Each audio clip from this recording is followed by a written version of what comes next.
The morning Sarah Mitchell's world shattered began like any other.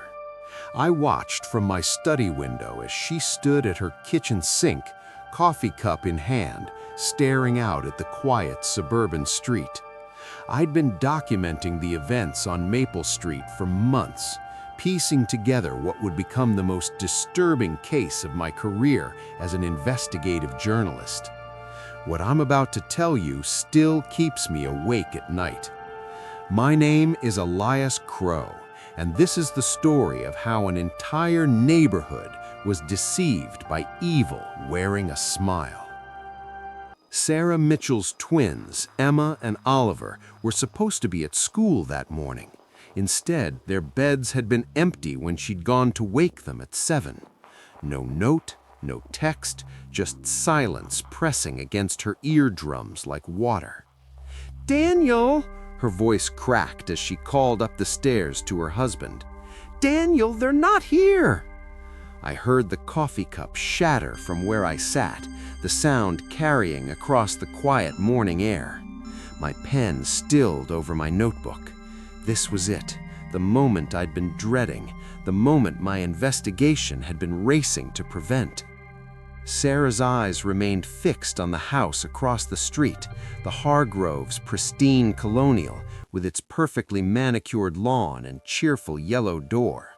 I'd been watching that house too, following a hunch that had grown into certainty over the past 6 months. Margaret and Robert Hargrove had moved in 2 years ago, quickly becoming the heart of Maple Street. I'd arrived a year and a half later, renting the small craftsman at the corner, positioning myself to observe. Margaret baked cookies for every neighborhood gathering. Robert coached Little League and helped elderly Mrs. Chen with her groceries. Their smiles were warm, their waves enthusiastic. They were childless, they'd explained, with practiced sadness, which made them cherish other people's children even more. Emma and Oliver had loved them, and I'd watched it happen, gathering evidence, waiting for proof that wouldn't be dismissed as the paranoid theories of a journalist with a dark imagination. 72 hours earlier, I'd been sitting on my porch pretending to read when Oliver ran up to his mother at their front door. "Mom, can we go help Mr. Hargrove in his garden?" he'd asked, his 9-year-old face bright with enthusiasm. I'd tensed, my hand reaching for my phone. Should I intervene? But on what grounds? I had suspicions, patterns, correlations, but no proof. Sarah's eyes remained fixed on the house across the street, the Hargrove's pristine colonial, with its perfectly manicured lawn and cheerful yellow door. For an hour, Sarah had agreed. Be back before dinner. I watched them run across the street, pigtails and sneakers, backpacks bouncing. The Hargroves had enveloped them in hugs, ushering them toward the side gate that led to their backyard. My camera clicked quietly, documenting everything, as it had been for months. That was the last time Sarah saw her children. It was the last time I saw them free. Detective James Morrison sat across from Sarah and Daniel in their living room 3 days later, his notebook open, his expression carefully neutral. I'd already tried to talk to Morrison twice, sharing my research, my photographs, my timeline of suspicious activities around the Hargrove house. He'd listened politely and dismissed me as a conspiracy theorist. 3 days of searching had yielded nothing. No witnesses, no security footage. The Mitchells' camera had mysteriously malfunctioned that afternoon. No digital trail. "Tell me again about the Hargroves," Morrison said. "They're wonderful people," Daniel insisted, his voice hoarse. "Robert helped me install our deck last summer. Margaret brought us soup when Sarah had the flu." I wanted to scream from my window. I documented 17 other families in 4 different states who'd said the exact same things about couples who'd later been connected to missing children. But Morrison needed evidence, not patterns. "Have your children spent time at their house before?" "In the garden, mostly," Sarah whispered, Sometimes Margaret would give them lemonade on the porch, but they never went inside. Morrison made a note. He'd already questioned the Hargroves twice. They'd been cooperative, concerned, tearful. Margaret had held Sarah's hand and wept. Robert had joined the search parties, walking the woods behind the neighborhood until midnight. I'd photographed him during those searches. While everyone else had looked desperate, haunted, Robert Hargrove's eyes had held something else, satisfaction, perhaps, or patience. Day 4. I was the one who called Tommy Chen. The postal carrier had been on my radar for different reasons. I'd noticed him watching the Hargrove house with the same intensity I did. When I'd quietly investigated him, I'd discovered his sister's disappearance 20 years ago. Tommy was hunting the same thing I was. "Tommy," I said on the phone that morning, "today, it has to be today. I heard them talking last night. They're planning to move the children soon." I'd been using a parabolic microphone, recording conversations through the Hargroves' windows. Inadmissible in court, but enough to know time was running out. Tommy understood immediately. "I'm delivering to their house at 10:47. I watched from my study as he climbed those porch steps, letters in hand. Classical music drifted from the house, louder than usual. I'd been recording it, Mahler's Symphony No. 5, playing on repeat, probably to mask sound. Tommy froze on the porch. He pressed his ear against the door. Then his hand trembled as he pulled out his phone. 911, what's your emergency? I'm at 247 Maple Street. I think there are children in the basement. I already had my camera ready. Whatever happened next, I would document it all. I talked my way past the police perimeter by showing my press credentials and my 6 months of research. Morrison was furious, but he let me stay, maybe because deep down he knew I'd been right. When the police broke down the door, Margaret Hargrove was arranging flowers in a crystal vase. I photographed her expression. Startled, yes, but not afraid. Never afraid. "What on earth? Where's the basement entrance?" Morrison demanded. "We don't have a basement," Margaret said, her voice steady. "This is a crawl space house." But Tommy had heard something, and I'd spent months studying the house's architecture, comparing it to county records. The blueprints didn't match. There was space unaccounted for. Officer Paula Reeves found it behind a false wall in the kitchen pantry, a narrow door I'd theorized about in my notes, but never been able to confirm. The stairs descended into darkness. I followed Morrison down, my camera strap tight around my wrist. The smell hit me first, incense and something older, more organic, decay masked by perfume. Morrison's flashlight found them. Emma and Oliver Mitchell lay on metal-framed beds, chains wrapped around their ankles. 4 other children I recognized from missing persons reports across 3 counties lay on identical beds, all alive but drugged, their eyes glassy and unfocused. I photographed everything, my hands shaking, tears blurring my vision. I'd been right. God help me, I'd been right. The walls were covered in symbols I'd seen before in my research, ancient script, older than any major religion.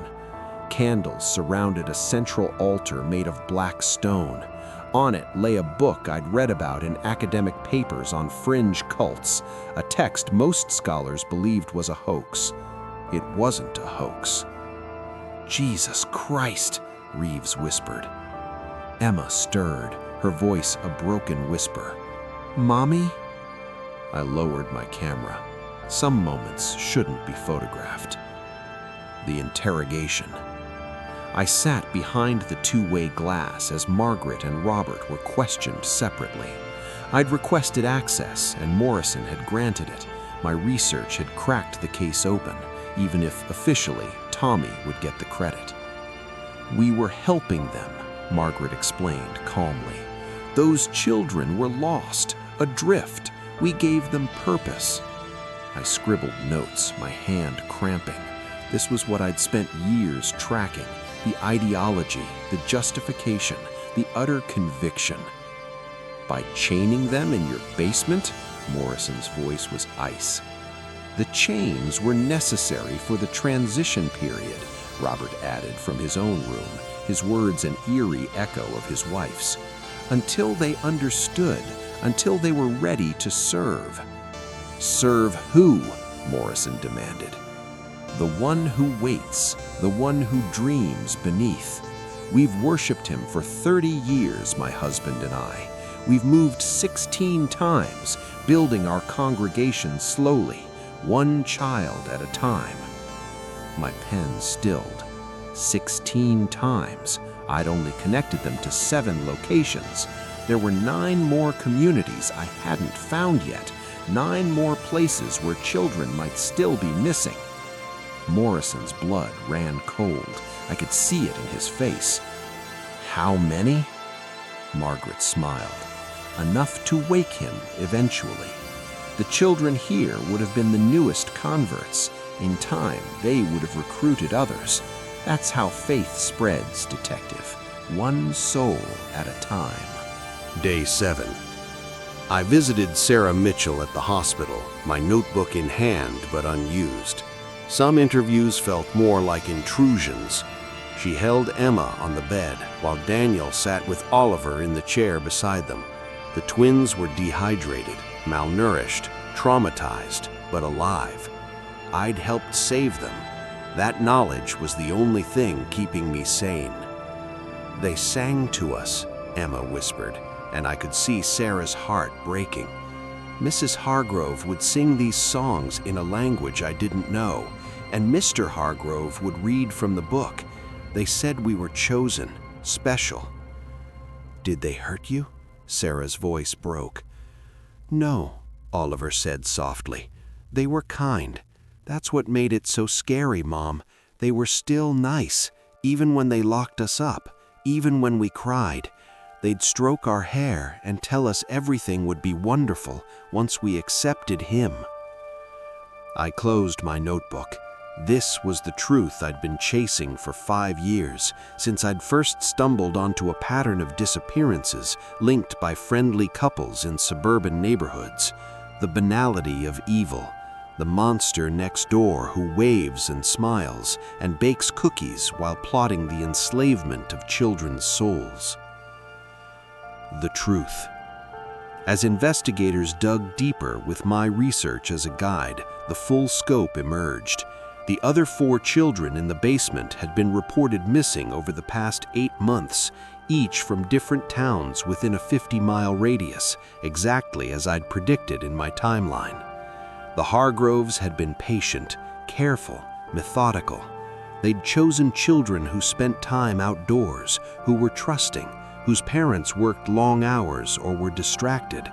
They'd groomed not just the children, but entire communities, making themselves indispensable, beloved. I'd been tracking this pattern for years.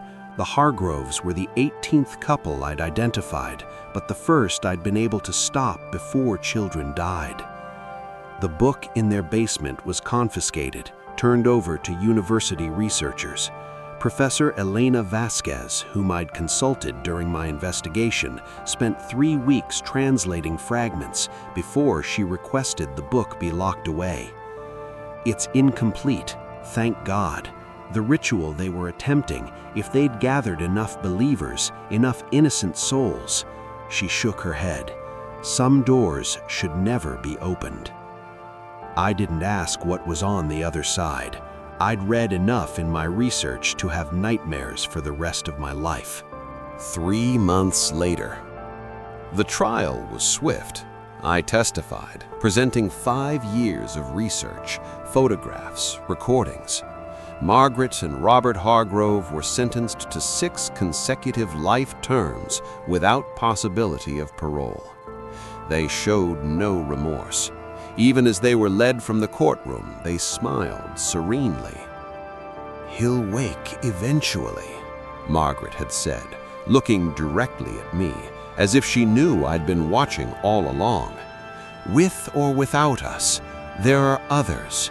There have always been others. You can't stop what's inevitable, Mr. Crowe." She knew my name. I'd never introduced myself. The Mitchell family moved away from Maple Street, as did most of the other residents. I stayed long enough to watch the yellow colonial be torn down, salt poured into the earth where the basement had been, a suggestion I'd made to the developers based on old texts I'd studied. Sarah never stopped looking over her shoulder. I know because I still check on her sometimes, making sure she's safe, making sure no other friendly couples have moved in nearby. Emma and Oliver underwent years of therapy. The pictures they drew disturbed even me, and I'd seen the basement firsthand. The symbols they reproduced from memory shouldn't have been possible after being drugged. The final truth. What I haven't told anyone, what I've kept in my private notes, is that Tommy Chen and I are still working together. His sister disappeared 20 years ago. My younger brother vanished 15 years ago from a neighborhood where a kind couple had befriended my parents. I was 17 when it happened. I became a journalist to find him. I never did. But Tommy and I have saved 34 children since the Hargrove case.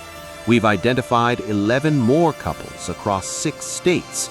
We've developed a network of postal carriers, utility workers, delivery drivers, people who see into the cracks of suburban normalcy. On my office wall, I have a map. Red pins mark disappearances.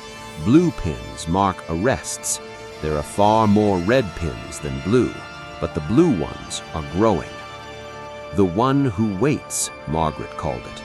I call it my life's work, because I know the truth that Sarah Mitchell learned, that Detective Morrison suspects but can't prove. The Hargroves weren't unique. They were symptoms of something larger, older, infinitely patient. Tommy and I continue watching. I continue delivering articles to newspapers, documenting cases, connecting patterns. And in the spaces between red pins on my map, in the gaps where no one has been caught, that ancient patience continues its work. One neighborhood at a time, one child at a time, waiting. But so am I. So are we. And we're getting better at finding them first. Author's note. This is a work of fiction. All characters, events, organizations, and locations depicted in this story are entirely imaginary. Any resemblance to real persons, living or dead, or actual events is purely coincidental. The narrator, Elias Crowe, the Mitchell family, the Hargrove couple, Detective Morrison, Tommy Chen, and all other characters are products of creative imagination. No real cults, criminal organizations, or occult practices are being referenced or endorsed. This story was created purely for entertainment purposes and to explore themes of hidden evil, suburban normalcy, and the courage required to protect the innocent. Elias Crowe, fictional narrator. The end.